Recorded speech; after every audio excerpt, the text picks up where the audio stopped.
1983, and it was formulated and put together by a group of scientists, credentialed scientists, men with letters after their name, who study things like chemistry and biology and zoology and these sorts of things, who were aware that mainline science was not doing the right thing when it comes to certain putative animals that are suggested to exist. And so the International Society was formed. It for a while was going strong, and they would have an international meeting somewhere each year, and that particular year it was in Pullman. Now when I went to that meeting, there was a whole group of people like we have here today, a mixed group, people who had studied Bigfoot, people who were just interested, students and so forth. And I'll never forget, one of the highlights of the event was an argument that broke out between Rene de Hinden. In case you don't know who that is, he's a man, a Swiss man who came over to hunt Bigfoot. And he resided in Canada. Most of the time he was in this country, and he was as close as you could come to a full-time Bigfoot hunter, and was doing that years and years and years ago. He was contemporary with Roger Patterson. He, of course, was right there on the spot, studying the Patterson film from the get-go once it was made. He knew Roger, and he even bought rights to the still versions of the pictures of Bigfoot. He bought that from Patterson. And Bob Gimlin, of course, was involved in the filming, but Mr. Gimlin actually was not part of the loop once the film was being marketed. Bob Gimlin went back to his regular job as a cowboy. He still makes his living training horses. And he had gone out with Patterson for, well, approximately a year when they shot the fabulous film that we've all seen. Gimlin wasn't even involved in the marketing, and there was a time when Patterson was showing the film. Gimlin and he were kind of at odds for a while because of the fact that he had been kind of kicked out of the loop.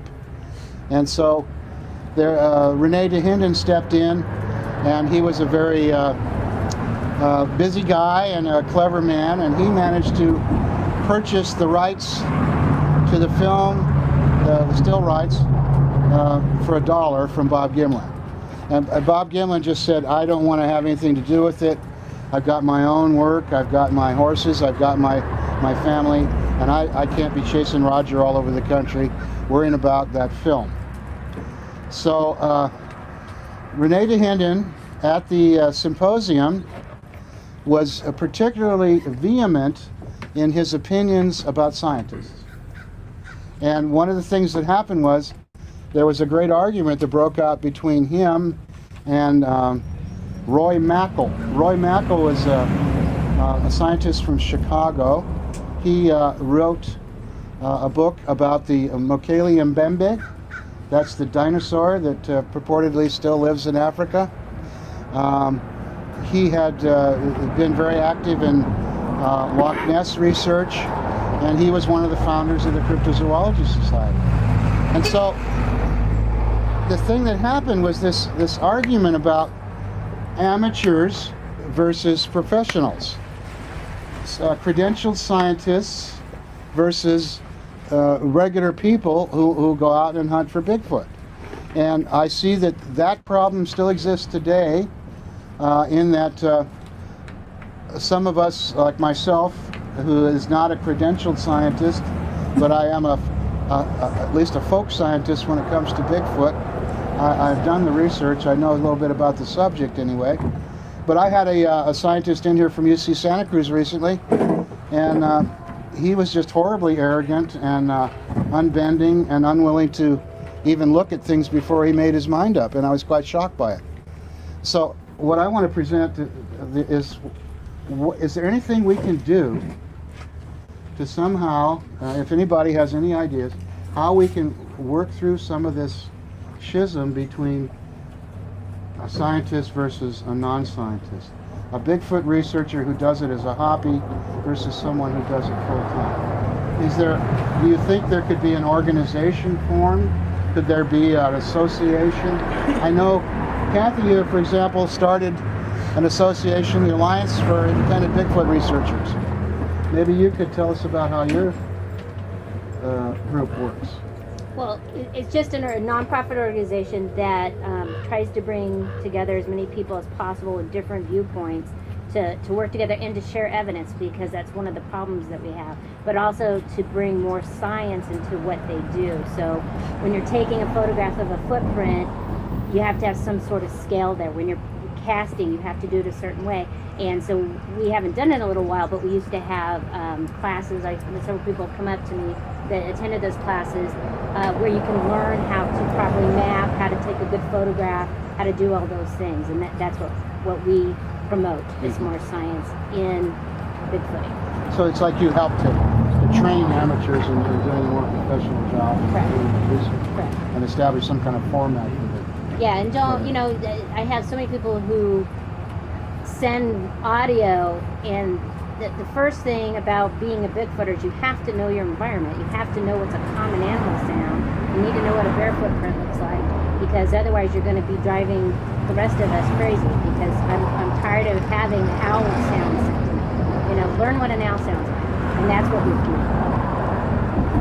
I'd like you to touch on what she said. I think from us that are amateurs and don't have the credentials, is kind of know where that line is. Don't make those determinations. Our job is to assess the viability, collect the evidence, and defer it, you know, to someone who is credentialed for the processing part. I think is something that should be emphasized.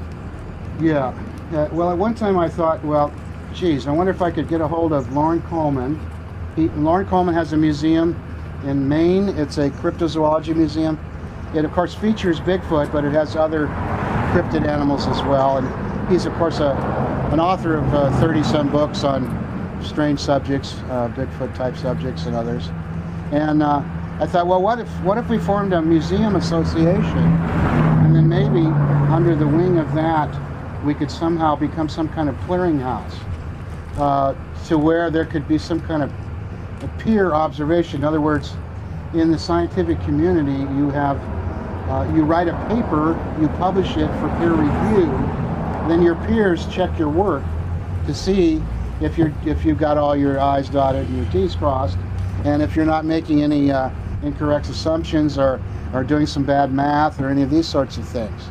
And we don't have really that happening, other than Dr. Meldrum has recently started up an online newsletter.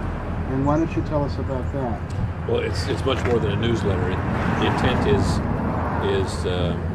it to function as a refereed journal, an academic refereed journal. So unfortunately, this doesn't really provide a venue for the Bigfoot community at large to submit papers or reports or editorials or opinions for general consumption. It really is, the goal was to provide a venue for those academics primarily who wish to delve into this topic, but who recognize that the traditional outlets are going to be very difficult to navigate. They're very prejudicial against this subject matter right from the get-go. And so this provides at least an objective venue where I can shepherd a manuscript to legitimate credentialed reviewers who I am confident will provide objective feedback and peer review. Curious if strictly within the scientific community. Well, yeah, to a large degree. Now, I'm not. I don't want to discourage individuals who, because of expertise or personal experience or qualifications, could make a very substantial contribution. So we have taken submissions from people who don't have a lot of letters behind their names, but who have provided a very insightful, due to their professional expertise, whether it's in photographics or electronics or or whatever, to submit under varying categories too. I mean, we have we have essays, and we have editorials, and we have book reviews, and we have, in addition to solid research articles where there is a research question, and experimentation or description and documentation. So would you be in a position to publish Melba Ketchum's paper? Certainly we would be in a position to. It would, she rightfully is, correctly is at least professes that she's attempting to have her paper published in a higher profile, because given the very controversial nature and the potential significance and impact of the results, publishing it in the RHI, the Relic Hominoid Inquiry, would probably weaken that impact, because there would be a large number of people who would say that it didn't receive a rigorous peer review, and because this journal is specifically created to foster the research and dissemination of publications on the subject, then we would be biased in favor of publication. So no, I wouldn't expect her to, and don't feel slighted in the least that she's made a couple of slighting comments that she corrected when she educated herself about what the RHI was all about, with a little bit of guidance. But yeah, no, I think that the idea of a clearinghouse is good. It really, in my mind, Kathy hit the nail on the head, and that is, well, I was impressed. I attended some meetings here recently, and a researcher, an entomologist at University of San Francisco, or University of California at San Francisco, whichever one I can't keep up with systems. But in any case, he is researching the incursion of Africanized bees in North America, and it's a huge undertaking to try to track this. And so he has set up what he refers to as the citizen scientist participating in his research project. And he's created a web page, and it has instructional materials on how to collect, how to identify, how to preserve and package and mail to his lab these bees. What are the distinguishing characteristics and so forth.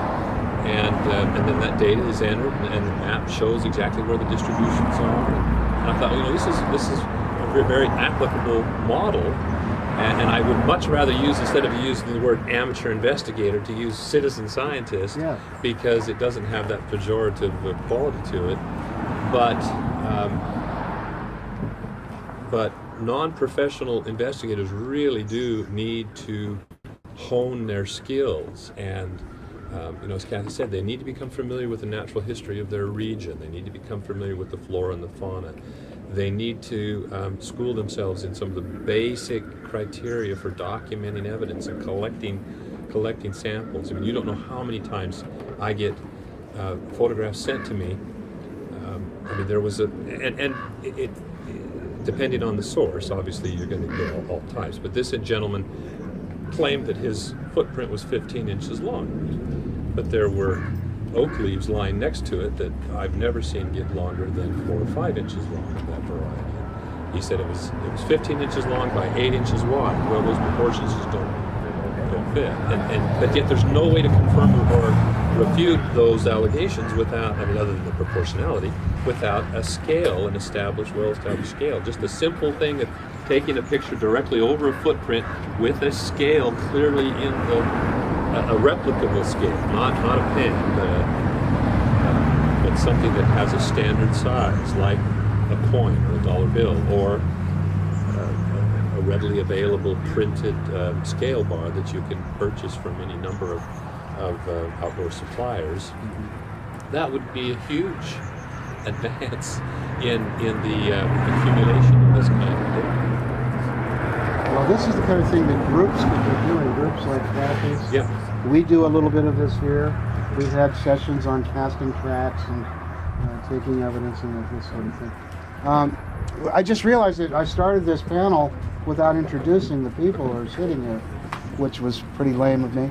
This is Kathy Moskowitz-Strain. Kathy wrote a book all about Native Americans, cannibals, monsters, and so forth. a few years ago. It's a great book. You got to get one if you don't have one. She talks about 130 tribes and their Bigfoot stories and legends. Dr. Meldrum, of course, from Idaho State, is probably the most visible of all the academics who have taken the step onto the dark side and admit their interest in Sasquatch publicly. Bill Munns, an artist and special effects genius from Hollywood, who has been studying at length the Patterson-Gimlin film and can show us all this evening why it's not a guy in a costume. And he has written extensively on this and published pages and pages of documentation about this online for the last few years. It's called the Munns Report, which you can check out yourself. And please come and see his presentation tonight. And over here is Daniel Perez. I met Daniel Perez back in '89 at the symposium in Washington. He was about 17 years old at that time. And I got a picture of him holding the track. And he's been at it all this time. He's published a newsletter called the Bigfoot Time for how many years? Since January of 1989. So he has the longest going Bigfoot newsletter in the country. And then next to him is Bart Catino, my good friend and fairly local guy from Monterey. He's a BFRO member, and he's a member of our museum. He's a member of Kathy's Alliance, and he gets around, and he's a very dedicated researcher, and he's going to be sharing some of his latest evidence tonight. So that's our panel, and I'm the curator of the museum. And speaking of the Patterson film, I don't think there's anybody here that's likely to be much of a skeptic about the Patterson film. However, we know there still are plenty of skeptics out there. And we know that all you got to have is some guy step up and say, oh yeah, I wore the costume. And the news media are going to be all over it and take it as gospel. So my question is there any way that we could somehow, this is maybe part of the idea of having an alliance of some sort, or some sort of one place where the media could go. It seems like the media should be able to go to what's considered a reliable source to check on this stuff before they publish. So, do any of you or anybody here have an idea what kind of a process we could go through, if there is one, where we could sort of canonize this one little bit of evidence once and for all, since it is the most compelling of all the evidence? Could that be done? Is there any way that could be said to be, well, 98% of all researchers agree this is the real deal, therefore maybe the news media should tend to look towards that as opposed to the latest guy who jumps up and says, I wore the suit? I mean, do you think it's possible? Well, let me take that one. But first, this question ties into addressing could some kind of organizational body be put together that certifies people, certifies processes, certifies evidence, and everything else. Now, I come from a profession of special makeup effects and such, where theory is nice, but bottom line, does it work or not, is life and death matter for us professionally. Reality has to work for us. And so I suppose that instills in me a certain amount of pragmatism when I say the solution you're looking for, step one is money. It is going to take a very, very substantial amount of money to set up a foundation or organization, and the use of that substantial amount of money then has the power to establish a certification process, either for academics or for citizen scientists, as you call them. A process that would certify a person in a certain area of expertise, so we can say, yes, this person is an expert in this process and thus can analyze this kind of data. Would certify investigator skills, would establish guidelines for how investigation fieldwork is done properly, like what Jeff was mentioning about scaling photographs, absolutely crucial as evidence. Another thing would be just another example of certifying something. Occasionally people find a trackway. They can cast individual tracks, but they can't cast the entire trackway. You don't have enough plaster, you don't have a bulldozer to lift it out. You'd have to make it 6 inches thick or reinforce it with steel, or its own weight would crack it. So you can't cast the ground between the two footprints, and that's half the study of a walk cycle, is to see the heel strike, the roll of the foot, the push off of the ball, but that's in relation to the distance to the next footprint. And if you don't have that data, then your study of that individual footprint isn't enough, because you don't have the data of the next one and the terrain in between. Now, no one's ever going to be carrying around enough plaster to cast a trackway, but what Jeff and I are working on right now is an alternate process, and we're going to be doing a prototype of it fairly soon. And that is, if you photograph the trackway correctly by literally walking along it with a camera and turning around, coming back the other way to catch the trackway from a variety of angles with a fairly high resolution medium, you can actually digitally reconstruct the entire trackway in 3 dimensions in a computer. And then with computer-aided milling, as long as you can scale it in a real-world scale, you can actually rebuild the trackway. And we're going to be doing that with the trackway footage from the Patterson film. It's going to be 3 feet wide, 18.5 feet long, and it's going to have all the footprints, all 4 that we know, including the one with the plaster in it, and the half footprint that's at the end of the reel, unless I can find more footage and get the 5th footprint in its entirety. But we're actually going to rebuild the trackway in 3 dimension, full scale, so that for the first time, when it goes to Jeff's lab, he can actually study 1 foot impression in relation to the next. This has never been done before. It's equivalent to how they studied the Laetoli footprints in Africa. You know, it wasn't just a question of studying each print. They had to study them in relation to each other. Now, those are intact. You can still go there and actually study them in the ground, thankfully. But if someone were to find a trackway, and if they photograph it correctly,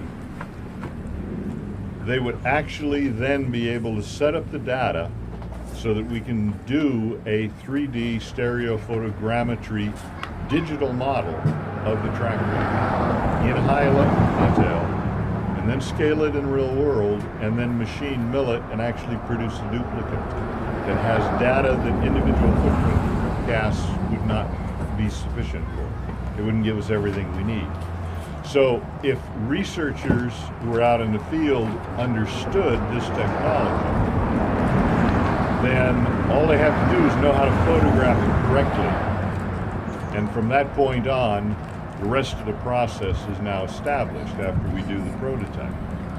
But it's things like that which are going to take money to build an organization that can establish these criteria, can educate the investigators or people who want to be certified investigators, to make sure the information is disseminated, to have the resources that, let's say somebody finds a trackway and they photograph it correctly, but they can't afford the whole process next down the line.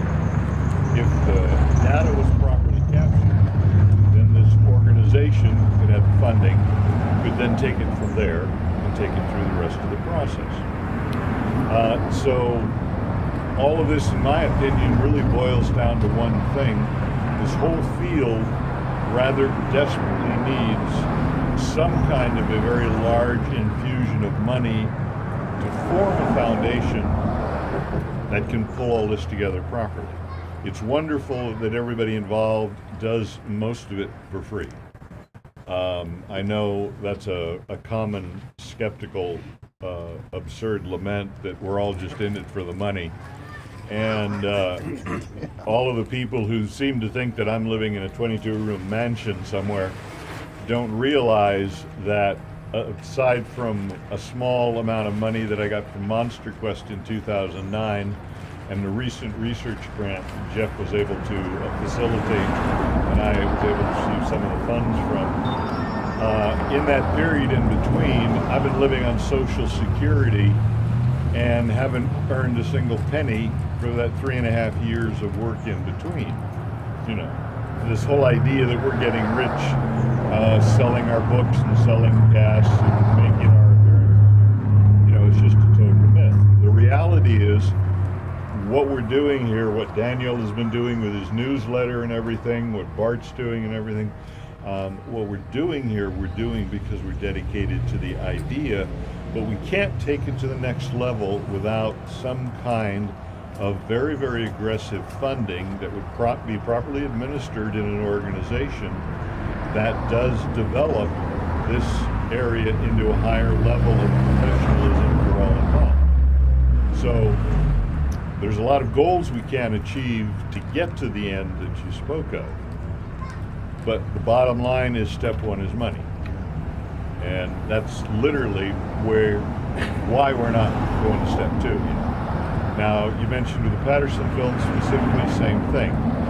If such an entity existed, then it could pull everything about the Patterson film into focus, and then the media would have somewhere to go, and all of the proof, the evidence, the certification, the evaluation, the peer review, the challenges, the responses to the challenges, everything pulled together could be in an organized format where they can see where it really stands in terms of what level of proof are we at. Are we at 80%, 90%, 95%, 100%? They'd be able to see it at that point. But the unfortunate reality is we're all hindered by the lack of money. And if it could be found and funneled into one responsible organization, that would take all of us to the next plateau of success and professionalism. So pragmatically, that's why we're not moving along faster. Well, having operated this museum for 7 years, I've learned major lessons about lacks of money. Yes.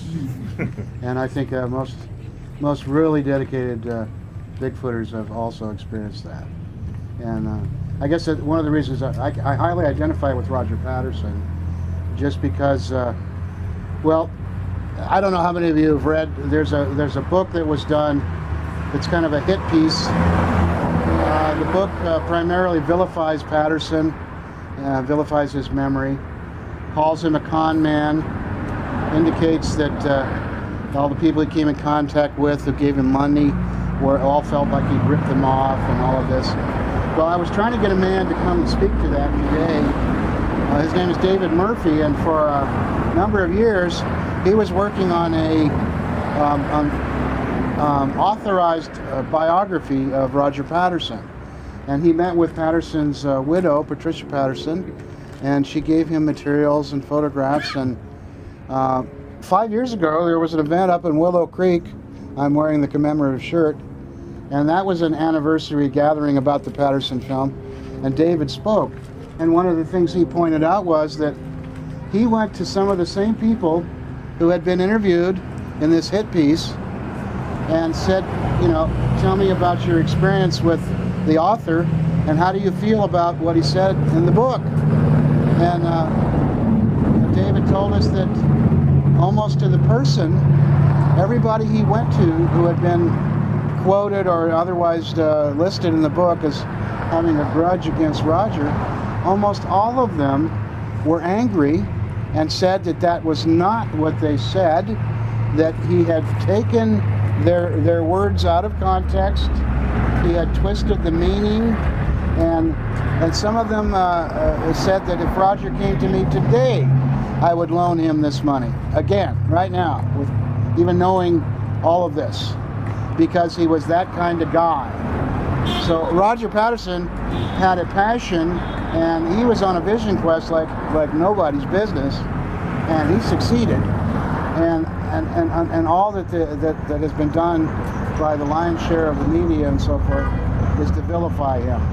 So that's why we're having this gathering today, is also to give homage to Roger and what he accomplished. Because I can tell you there's thousands of people all around the world trying to do what he did, and very few have come close. So if there's anything that needs to be canonized and made sort of official, it's this film. And I think when you see tonight the shots of Roger himself speaking, interviewing witnesses, and shots of him out in the woods hunting Bigfoot and so forth, you'll get a whole new view of the man himself and what he was like. And I'll tell you, if somebody were to, about a year ago, I had a little heart attack and just about died. And I'll tell you what, if somebody went and they were going to write a book about me, they would find plenty of people who would tell you that I owe them money. But I like to think that most of those people would also say, but that's okay, because Mike was an honest guy and he was just trying to prove something, you know? So it's real easy to take things and twist them and make people look bad, especially when you're dealing with rumor and innuendo. So anyway, we're trying to get at the truth here about this thing. So I have another thing I want to bring up. We have this whole DNA thing that's going on right now. And this has grown over the last 3 years now. It started out with, occasionally you'd hear a story about somebody who had a DNA test done, and, oh, it came back human, and so it must not be Sasquatch, it's probably contamination. So all the early ones were pretty much ignored offhand. But then, you know, one of the problems inherent in DNA is that, and I heard this from a scientist from UC Santa Cruz just recently. He said that, funny thing is that when you get a bone of a mastodon and you take it into a lab and you test it for DNA, 9 times out of 10 it comes out human. And he said it's because human contamination is everywhere, especially with bones, ancient bones, because these have been in museum collections for years, and scientists have handled them while examining them and looking at them, and this was all done prior to our knowledge of the importance of DNA, and so there's this huge component of human contamination all throughout DNA testing. And I don't think that the mass public has been made aware of that fact. And so the scientists who are working on this right now, this science is still in its infancy, DNA. They're still figuring out how to analyze it, how to work with it, how to figure out what's what, and to make it even more and more precise. And so this is an issue, and especially when they're trying to differentiate DNA of something that's in the family, in the hominoid family.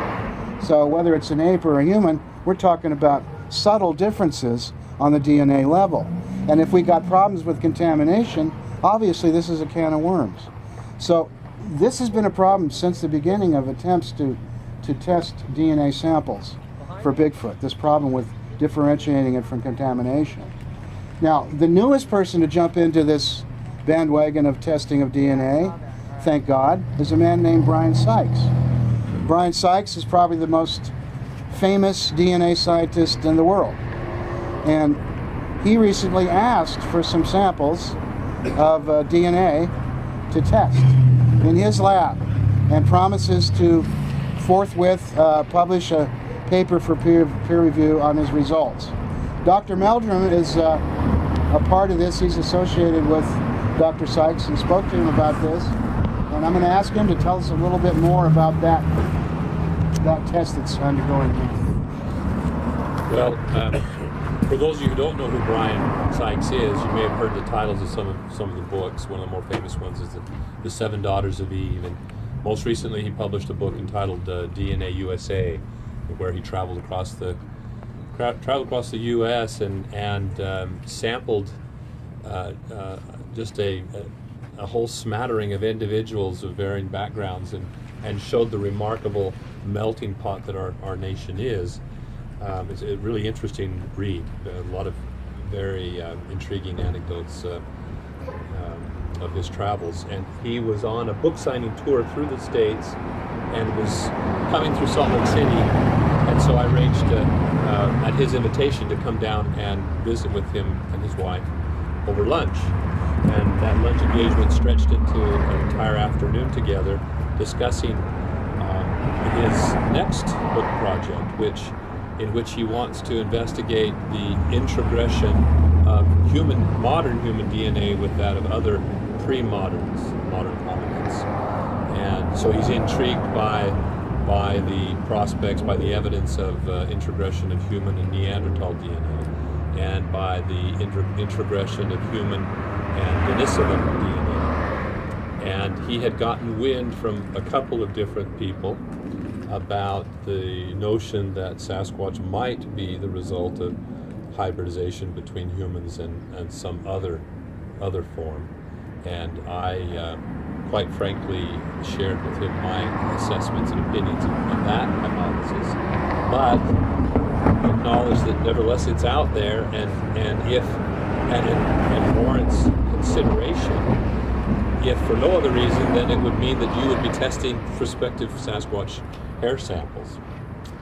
And so my participation has only been, I simply didn't want him to become, knowing the enthusiasm of the Bigfoot community, and sometimes academics not being aware of that are overwhelmed by the outpouring of interest from the community at large, offered to sort of be a clearinghouse and screen some of the hair samples so that because he had obviously a limited timeline and a limited budget, and he was splitting his attentions between these three major prongs of his project, and so probably was only going to ultimately test 3 to 5 perhaps samples of alleged DNA or alleged hair samples from Sasquatch. And so I didn't want to be spinning his wheels with things that were obviously from other animals, which could be differentiated on the basis of their morphology. So a few samples have already been sent his direction. Actually, contrary to expectation, I got many fewer submissions than I had expected to receive, and those that I did receive, quite a number of them, the majority of them, could easily be excluded on the basis of presence of guard hair and underfur and other characteristics that were non-primate in nature. So we'll see how it goes. I'm quite confident he'll follow through and in a very timely fashion. So it's available. He may be somewhat guarded. I suspect since this is also part of a book project, he may guard some of his results until the time of publication. But given his prolific writing, I'm sure that the writing of this book is already well underway since our conversations about it, and I don't think we'll have to wait long to see that title come to light. May I ask you then, because you indicated that you have doubts about a hybrid concept. Can we talk a little bit can we brainstorm a little bit here about what DNA might tell us? What can it tell us? And what is it likely to tell us? And what is your spin on that? Well, the two principal things it can tell us is whether or not there is a novel species at hand, and two, where does that yet to be fully recognized species fit in the family tree. With the sequence data, then even of an unknown species, the sequence could be compared to other known sequences, and what we call shared derived characteristics, features that are uniquely shared by species that have emerged from a common ancestor. And so with knowledge of those, the distribution of those characteristics, within the sample and a series of knowns, then the unknown sample can be placed within the knowns in a reasonable fashion. So it could tell us whether Sasquatch is the sister group to modern humans, whether it's the sister group to Asiatic apes or African apes, or if it lies outside them, or whatever, in that sense. So let me ask you this. Yeah. Given that the Sasquatch phenomenon is global, and of course has been going on for a long time, we have Yearens, Yetis, everywhere on the planet there's a local name to describe this type of ape-like being that hasn't been established. I personally feel that it's quite likely that there's more than one animal that's being seen and characterized as being called a Bigfoot or a Yeti or More whatever. than one species of animal. More than one species of animal. So when you're talking about the orang pendek in Borneo, maybe that is going to be different than the Yeti in the Himalayas, which in turn is different from the Sasquatch of North America. Right. Well, that's the only proposition that makes sense, yeah. And that's a common misnomer, and I've been guilty perhaps of even falling into the colloquialism and perpetuating that misconception, because I've used the title of a presentation, the Sasquatch, the Global Phenomenon. And in that sense, Sasquatch means Sasquatch-like creatures, Sasquatch, or in Ivan Sanderson's vernacular, ABSMs. And, Mystery primates. Mystery primates, or Yeah, whatever, as or Russell relic supposed. hominoids, see, now is the term that I'm pushing in the context of the relic hominoid inquiry. But yes, we're talking about, certainly about very different, if in fact all these different forms exist, then yes, the orang pendek may be a relic Homo floresiensis. Sasquatch may be a Gigantopithecus or an early hominid offshoot like robust Australopithecus. The Almasti may be a relic Neanderthal. The Yeren may be a sibling species of Sasquatch that has a circum-Pacific distribution, but maybe they're different subspecies, maybe they're different species now because of the period of separation and restriction in gene flow. Yeah. The abominable snowman may be a different ape-like creature altogether, as evidenced by On that television show that I saw you on, what was it called, the Definitive Guide? yeah. There was a man there, I forget his name, and he had another man who was, I think, an anthropologist from Northern University up in British Columbia or someplace, and he spoke about the Squamish Indians, was it? And how they had a vision quest that the shamans would go out in the woods, become at one with the animals, and that after doing this for 10 years, living alone in the forest, they Paired, at least. yeah. So, in other words, what I have suggested, based on some of the things I've heard and so forth, from eyewitnesses who've come into the museum from different places, I have suggested that there might be feral humans in the mix. And when I say that, what I'm getting at is that there may be people who have lived off the grid, maybe have indulged in some inbreeding, have gotten to the point where they speak in guttural versions of language as we know it. When you see them from a distance, they're so wild looking and dirty and hairy, and maybe even are wearing tattered clothes, or maybe even have had a case of spontaneous hypertrichosis, and they now have larger amounts of body weight. Because there has been some studies on that. But anyway, just the idea, and I'm not saying 70% of Sasquatch are feral humans, but I'm saying maybe there's 5% of sightings are actually wild people who just act and look so animal-like that people construe that as a Sasquatch.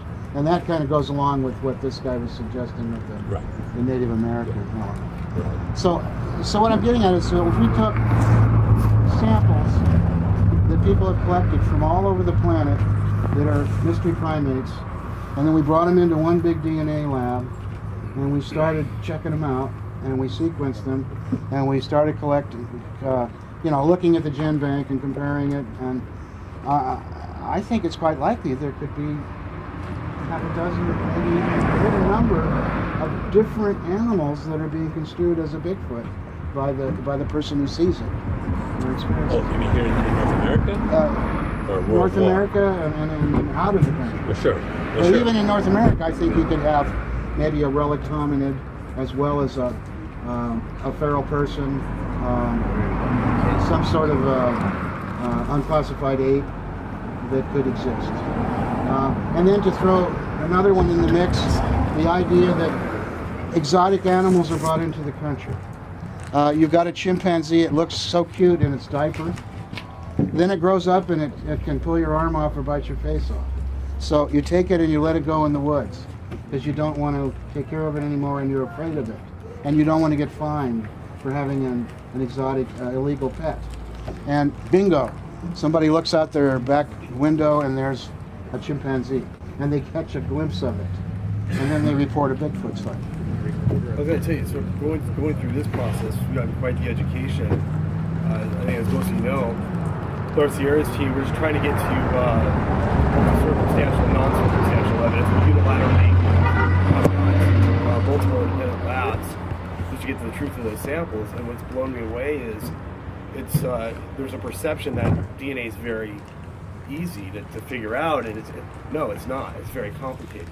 There's sometimes multiple contributors. You've got contamination issues. You have, with some objects, you have mold degradation is another villain that they have to contend with periodically. So we're going through in a process right now, I mean, not hitting to any results at this point.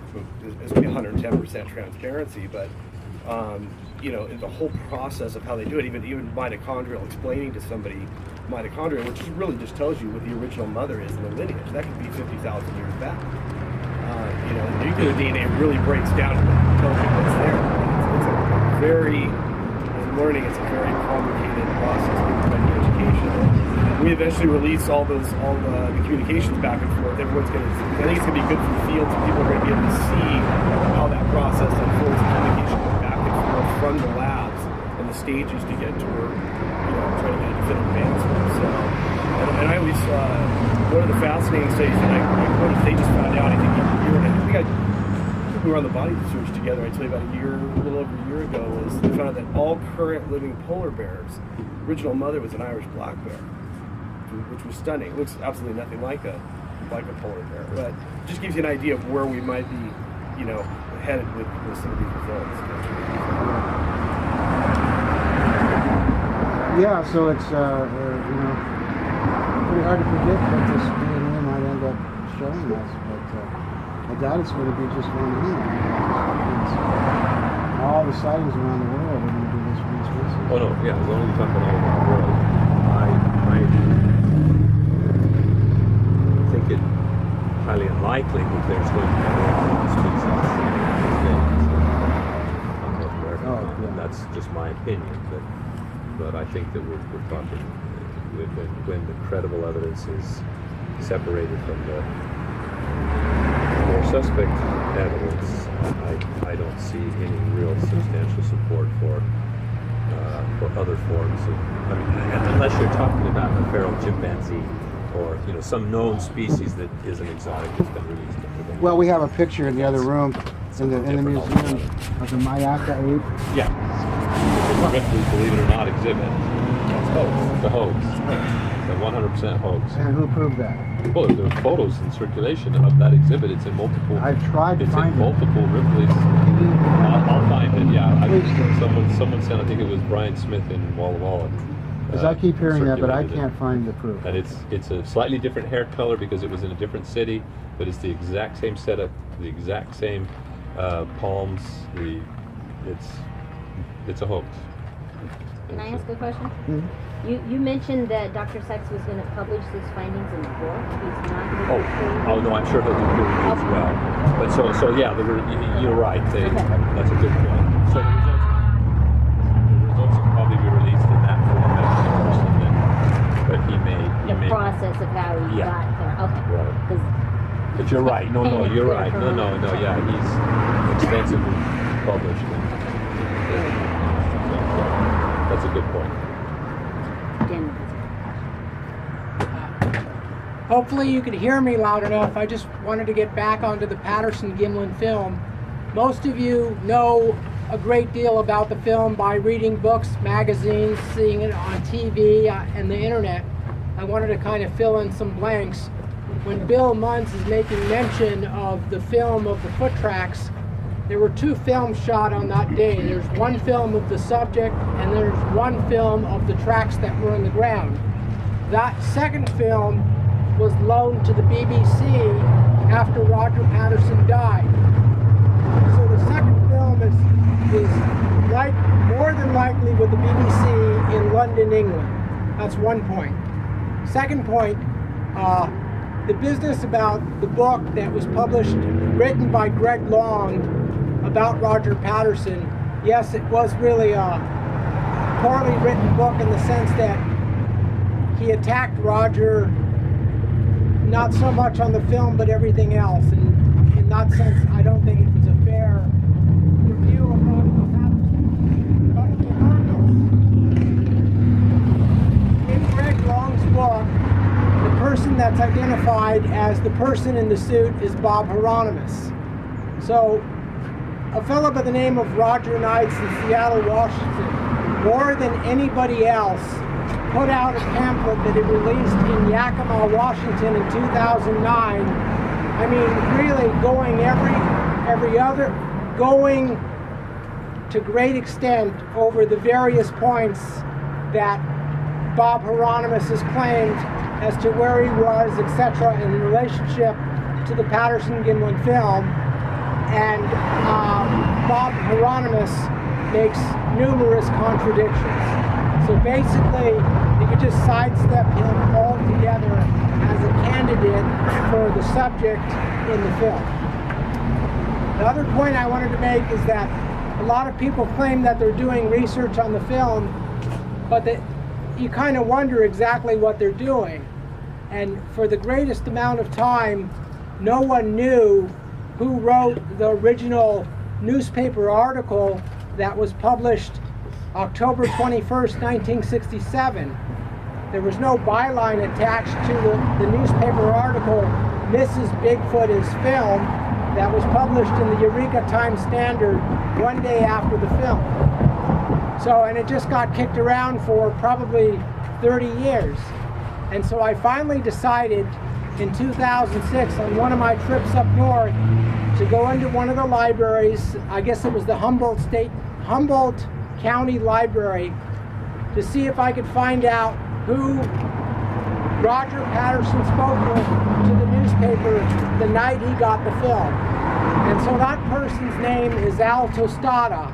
He was the guy that wrote the article that never had the byline. Everyone thought for the longest amount of time that the person that was associated was their resident newspaper Bigfoot writer, the late Andrew Gonzoili. It was not. It was a fellow by the name of Al Tostado. So I had a friend see if we could track down this Al Tostado because we wanted to find out what all he knew about what he actually put in print and what he didn't put in print. But he's deceased. So basically, I'm trying to follow everything out as far as you can go until it dead ends. The third point I wanted to bring up is the route that Roger Patterson said he came out of Bluff Creek when he got the famous movie. According to Al Hodgson, who's still living in Willow Creek, Roger Patterson told him, we went over the Bald Hills Road out to the coast to Orick and then down Highway 1 to Eureka and then back into Willow Creek. So that is a story that you can test. In 2004, in October, I took my Ford Ranger truck, not the one you see out here, but a different truck, and I got my truck in there with one of the persons that was in Willow Creek who was actually on the film site November 5th of 1967, about 15 days later, and his name is Richard Henry.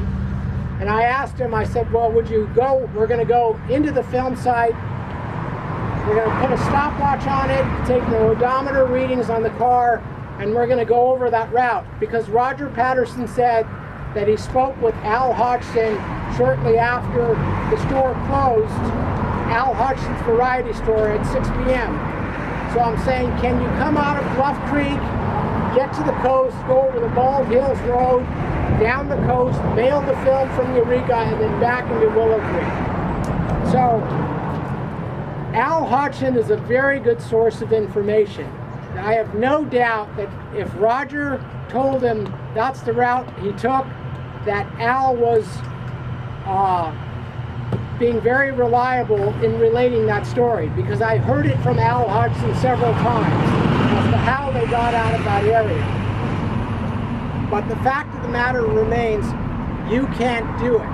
You can't go that route, go out to the coast, go down to Eureka, and then back on Highway 299, back to Willow Creek, and meet Al Hodgson and his wife and his boys shortly after 6 p.m. The same day the film was made. It's a physical impossibility. You'd have to have an Indianapolis 500 car to do it. So that's another thing. So in other words, when you find out these stories about it, the things that you can test, you try to test. So that's one of the things that I tend to work on.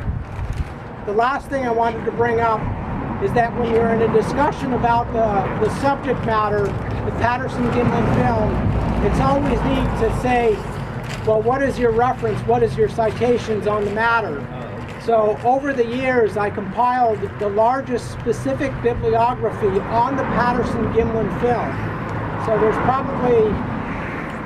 probably now close to 300 citations specifically just on the film on original sources. So that's what I wanted to add, or at least fill you in on like some of the kind of stuff that I tend to zero in on in terms of if it's something that you could test, let's do it. And Bill Munns has done stuff of that nature, but far more advanced than the stuff I do. So that's what I wanted to add. Well, Quick question on the timeline. So how far off is it? I mean, I'm Oh, somewhat it's- familiar with that area, and it seems like it's like a couple hours. Probably. No, I think we arrived. I think we arrived back in Willow Creek probably after 10 o'clock. Yeah. Okay. So, any idea what was going on there? I think somehow Al got in his mind that this is what Roger told him. And Roger, we know now that Roger wasn't in the Bluff Creek area just one time. He was there at least, I think, 3 times. So maybe it was on a different trip that maybe somehow Al got the stories mixed up. I don't know. But Al is very, very, how could you say? I consider Al Hodgson to be a very reliable source. So if that's what he told Roger, if Roger told Al that, I believe it's so. But in terms of a physical possibility, no, you can't go that route. well, I want to clarify for some. You said Highway 1. It's actually There- over the right. and up there. You come off of Bald Hills Road, turns into Redwood Road, which runs along Redwood Creek, and then it eventually dumps into Highway 1. well, I have something to say about that. I interviewed Al Hodgson years ago, 89 as a matter of fact. I was coming back from the Bigfoot Symposium in Pullman. I had been in Al's place prior to that when I visited the museum, the museum. And so I knew Al was very much into this, and he knew people in the community. He knew John Green and so forth. So I'm in my little Honda Civic. I drive up to Al's place, and I went in. I said, "Hi, Al," you know, and he kind of recognized me, but you know, it's not like oh yeah, Mike. He just said hello, you know, and I told him, I said, I was just up at Pullman. Oh, I wish I could have gone. I'm really sorry I couldn't get there, you know. Man, tell me about it. And so I filled him in on how it went in Pullman. And then I said to him, oh, while I was there, I purchased a Gigantopithecus skull from Grover Krantz. Would you like to see it? Oh my God, of course I would. So I took him outside and I opened the trunk of the car and I brought out, it's in the museum in the front room, I brought out this skull that I'd purchased from Grover and showed it to Al, and he was all excited about it, and he said, geez, would you mind making me making a photo of that and sending it to me? Because I'd like to put it in my store next to my plaster cast. And I said, sure, I'll do that for you, Al. And so I made a photo and I sent it up to Al. And he had it in the store for a while. Well, 2 years ago, a year ago, sometime in the last couple of years, Al came down to visit his relatives who live in Cupertino. He has a son over there. And I got a call from the son. He said, hey, my dad's here, Al Hodgson. Oh, of course, I know Al. He said he wants to come and see your museum. Sure, bring him on over. It'd be great to see him. So he comes over to the museum, you know, and I go out and I greeted Al and I said, hi Al, you recognize me? No. You don't remember me? Well, maybe it's the beard, you know, I didn't look quite like this back then. I said, do you remember when I showed you the Gigantopithecus skull from Pullman? No? What I'm getting at is that people, as they age, their memories can fade, and they can have memories that overlap that then get confabulated together, and the memory then twists, and they can have their timing off. When I interviewed Al at that time, and I've got to look for the tape, it's buried in my file in there, he told me about speaking with Roger, and after the filming, the day after it happened, he told me, he said, well, when my wife and I rode home after talking to Roger, and he told me Roger was all animated, he was all excited, like you would expect, you know. And he said, so I said to Wilma, what do you think? Do you think he really got a photo of that thing? And she said, well, either he did or he was on LSD, because I never saw anybody that wildly excited before. And as I recall, he told me then that they returned home from Willow Creek later in the evening. It was like way dark. It was like 10 o'clock, something like that. And he said that Bob and Al went back to the campsite after that. But they had been with him in Willow Creek pretty late in the evening and spent a good deal of time telling them the whole story. So this stuff about, when you hear this, he said, there's the other issue. Right from the get-go, Roger Patterson said his horse rolled over on top of him. Bob Gimlin said that never happened. You got a problem. And of course, skeptics point to that and go, see, one of them's lying, they're both lying.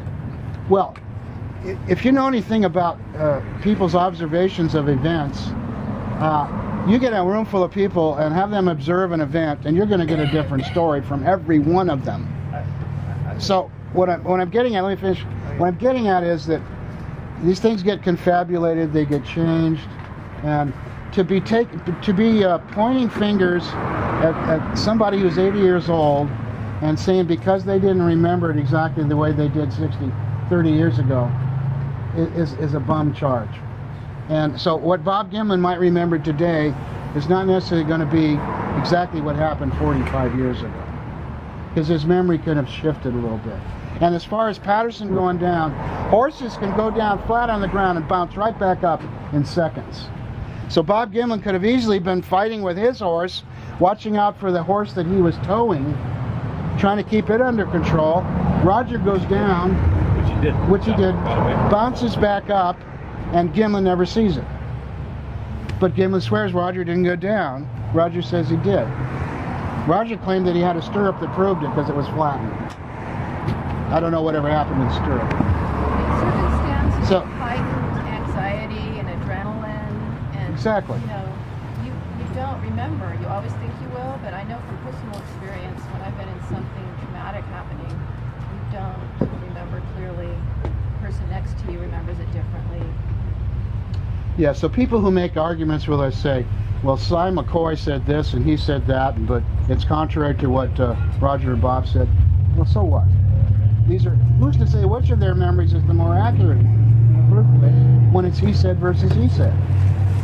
One of them may have an actual memory that's correct, but who's to say which one it is? And especially 45 years later. So, no, the Patterson-Gimlin film should be based on what's on the film and nothing more. The story of going over Bald Hill or not, or what, all of that stuff is superfluous to the film itself, and Bill's got that nailed. So, I think that Bill's going to end all this, and we're going to get on. And if we can't do it officially, at least among us, we can canonize it. Did you have a comment?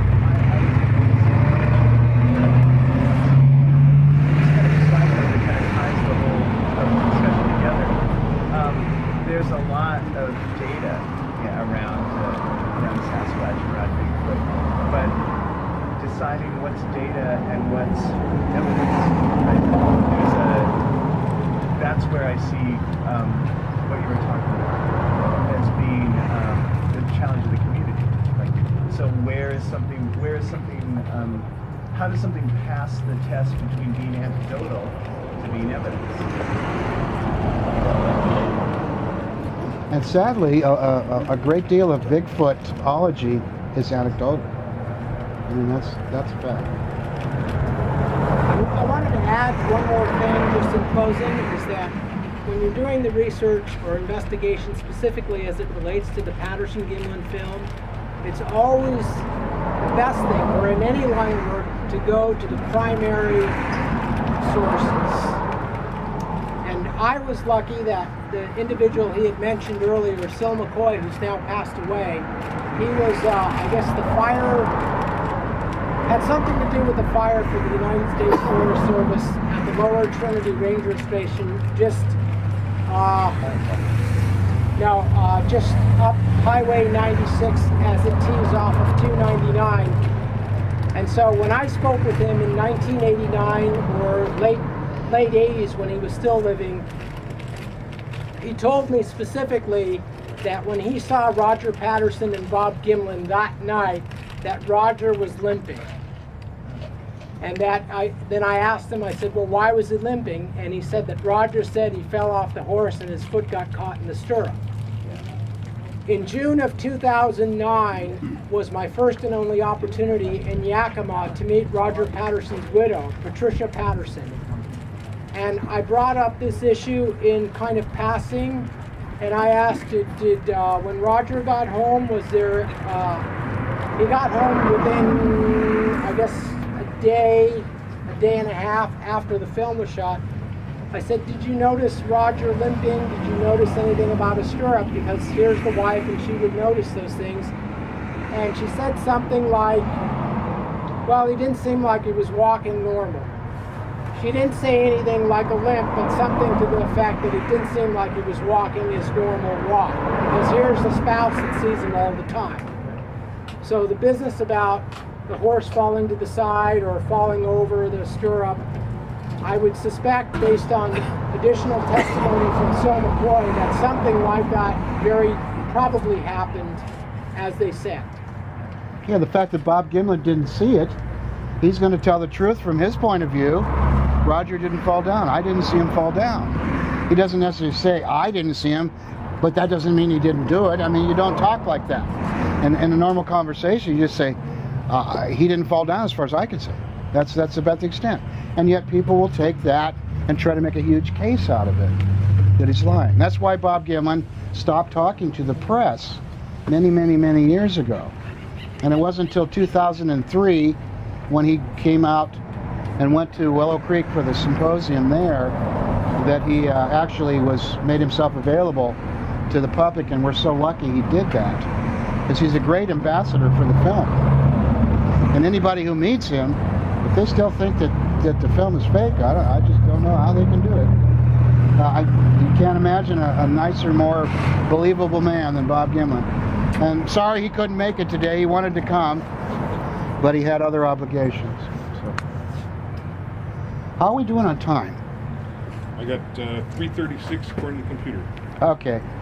Well, unless anybody else has any questions, yes. Just real quick, given that there's a limited amount of time, limited amount of money, just like Mr. Munns mentioned about the fact that it takes money to do these things, it seems like there's an awful lot of effort and time that's put into the Patterson-Gimlin film, and I understand there's a lot of information that's been gleaned, but at some point, do you think that we've gotten what we could out of it? It's time to put those effort and energy into more research, new research, and I know there's a lot that still goes on, but at some point, will we have gotten to the point where we've gleaned what we could and it's time to move on?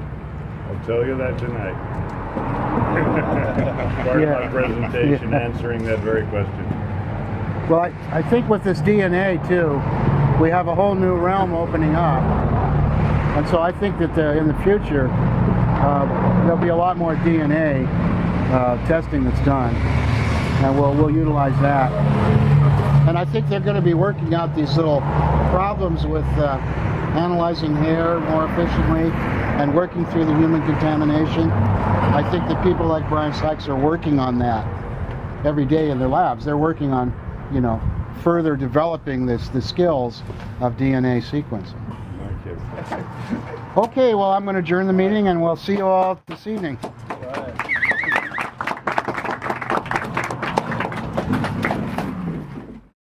Cool. I didn't want you to do that. Every time I hear that come up, it just kind of... No, I really like the work you've done, and I think, to really get the public support for Bigfoot, we need academia involved. Sure, of course. Mike mentioned about, Patterson-Gimlin not getting their stories straight between one another. Well, only on minor details. Minor details, but that's all like credibility. Yeah. Like I work in weather and climatology. Right. And there's a lot of criticism and skepticism that goes on for it too. And it all boils down to just that credibility. The consistency, issue. absolutely, absolutely. But I think his point is also, while the context and that credibility is essential to address, ultimately it comes. I mean, even if their stories in details do have discrepancies. Yeah. If you can't explain, if you can't show how that subject could be replicated by a costume, then you have to account for it. Absolutely. And that's the point. Would you like this personalized too? Yeah, my name's Larry. Larry. Would you like two? Okay. Yeah, it's Larry. All right. Great. No, and I agree. I think that's some really strong evidence. Yeah. Oh, yeah, it is. I think it really is. The circumstances were just so serendipitous. Yeah. The fact that he had a cine camera with probably the best film stock that was available at that time. Yeah. And he had a lens that didn't require focusing, and it's just amazing. And when you're in the heat of the moment of something like that too, you get like this tunnel vision. So I could see how they wouldn't know what the other was doing. That's for sure.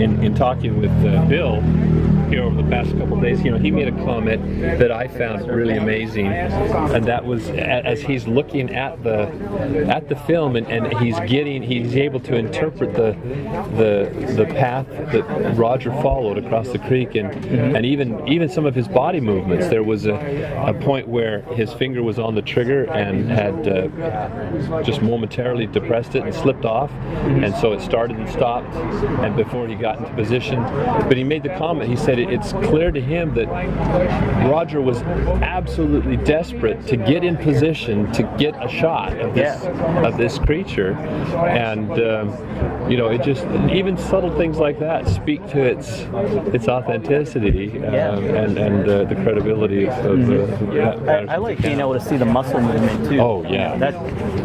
And that's kind of where my expertise comes in. Yeah. And the familiarity with human anatomy and all, and great ape anatomy, and there are just so many details that you know, that a film or a costume, especially a costume of materials of that period, just would never cut it. Oh yeah. Yeah. So I'm excited to see if we get some better evidence, since you know, everybody has an iPhone now with high resolution cameras. I have an HD camera that I wear when I go mountain biking. Yeah. Sooner or later we'll get. That's excellent. Thanks for the book and the autograph. I really appreciate that. You're welcome. Enjoy it. Let me know. Good luck out there. Okay. Thank you. That's why they're going to